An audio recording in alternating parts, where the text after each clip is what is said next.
Казакстан менен Франция фото сүрөтчүлөрүнүн биргелешкен долбоору. Астана борборунун жээгинде жакында Парижде боло турган Паралимпиада оюндарына арналган уникалдуу көргөзмө ачылды. Анда спорттун бир нече түрлөрүндө чоң эрдик көрсөтүп, чемпион аталган атактуу атлеттердин сүрөттөрү сунушталды. Алардын айрымдары Франциянын борборунда боло турган 4 жылдык мелдештерде өлкөнүн намысын коргошот. Параспорт мелдеши баш оону айынын 28 менен аяк оону айынын 8-inde өтөт. Выставка является совместным проектом двумя.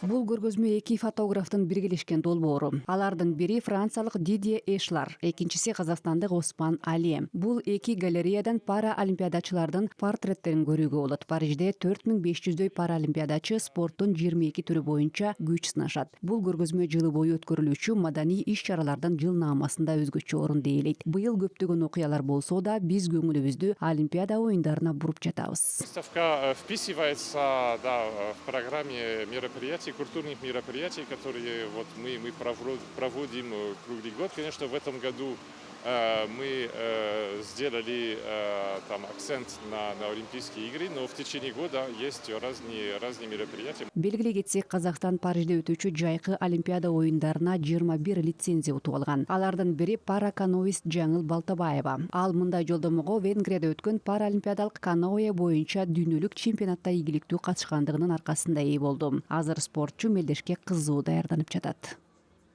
Биринчи тренерларым, сосын өзүмө сенем. Биринчиден машыктыруучунун колдоосуна ишенем, анан өзүмө ишенем. Баары жакшы болот деп ойлойм. Мен кечээ жакында эле Польшадан келдим. Ал жакта аба ырайы шамалдуу. 30-40 күн аралыгында машыгуу өткөрдүм. Парижге барганга чейин Польшада машыгууда болом.